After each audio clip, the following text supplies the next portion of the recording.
নমস্কাৰ, আপোনালোক সকলোকে পুনৰবাৰ স্বাগতম জনাইছোঁ দি কৃপা ব্লগলৈ। আজি আপোনালোকৰ মাজত মাটন কাৰী অৰ্থাৎ ছাগলীৰ মাংসৰ সহজ ৰেচিপি এটি লৈ আহিছোঁ। তাৰ বাবে এয়া 1 কেজি ছাগলীৰ মাংস লৈ লৈছোঁ আৰু মাংসখিনি ভালদৰে ধুই লৈছোঁ। ইয়াতে এতিয়া কেৰাহীটোত তেল প্ৰায় 100 গ্ৰামমান গৰম হ'বলৈ দি দিছোঁ আৰু তেলখিনি গৰম হৈ যোৱাত এচামুচ গোটা জিৰা দি দিছোঁ। জিৰাখিনি অকণমান ভাজি ইয়াতে এতিয়া পিঁয়াজখিনি দি দিলোঁ। পিঁয়াজখিনি মই অকণমান পেষ্ট কৰি লৈ লৈছোঁ আৰু এইখিনি অকণমান টাইম ভাজি লৈ ইয়াতে এতিয়া মাংসখিনি এড কৰি দি দিলোঁ। ছাগলীৰ মাংস আপোনালোক সকলোৱে বনাব জানে, কিন্তু এবাৰ এনেদৰে কেৰাহীত বনাই খাব, খুবেই টেষ্টি হয়।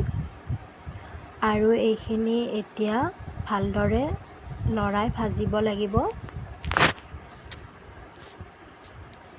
ইয়াতে এতিয়া মই প্ৰয়োজন অনুসৰি হালধি 2 চামুচ, কাশ্মীৰী ৰেড চিলি এচামুচ দি লৈছোঁ আৰু এইখিনি অকণমান ভাজি লৈ ইয়াতে এতিয়া আদা নহৰু দি দিছোঁ। আদা নহৰুখিনি মই মিহি মিহিকৈ কাটি লৈছোঁ। লগতে প্ৰয়োজন অনুসৰি 2 চামুচ নিমখ আৰু গোটেইখিনি ভালদৰে লৰাই লৈছোঁ।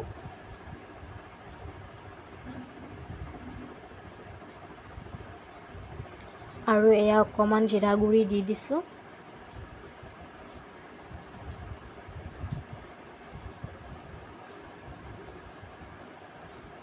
এইখিনি এতিয়া ভালদৰে লৰাই এনেদৰে ঢাকনি লগাই দিছোঁ প্ৰায় 5 মিনিটৰ বাবে আৰু ঢাকনিখন 2-3 মিনিটমানৰ মূৰে মূৰে গুচাই মাংসখিনি এনেদৰে ভাজি ল'ব। আৰু এয়া এতিয়া দি দিছোঁ মই 2 চামুচ ধনিয়া গুড়ি, 1 চামুচ মটন মছলা আৰু অকণমান মিট মছলা, লগতে এয়া জালুকৰ গুড়ি আধা চামুচমান আৰু গোটেইখিনি একেলগত লৰাই ভাজি লৈছোঁ।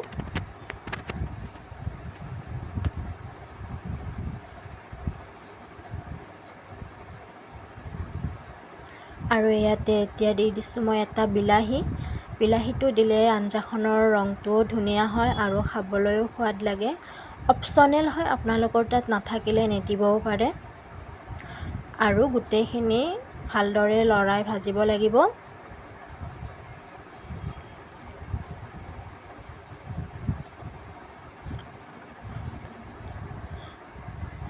প্ৰায় এইখিনি 7-8 মিনিটৰ বাবে এনেদৰে ভাজি ল'ব লাগিব।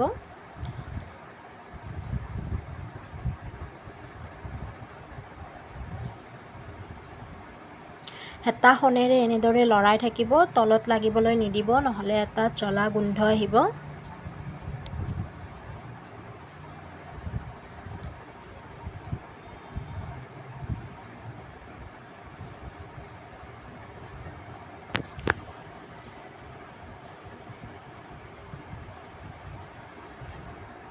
এয়া এতিয়া আমাৰ মাংসখিনি প্ৰায় ভাজা হৈয়ে গ'ল।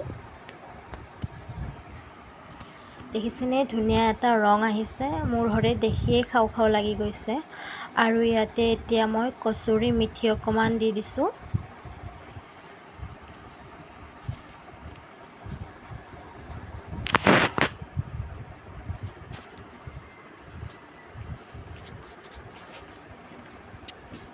আৰু ইয়াতে এতিয়া পানী প্ৰয়োজন মতে দি দিছোঁ।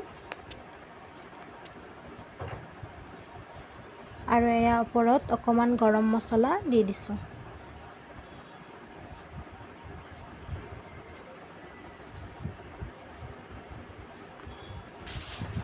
আৰু ঢাকনিখন লগাই এইখিনি প্ৰায় 5 মিনিটৰ বাবে ঢাকি দিছোঁ।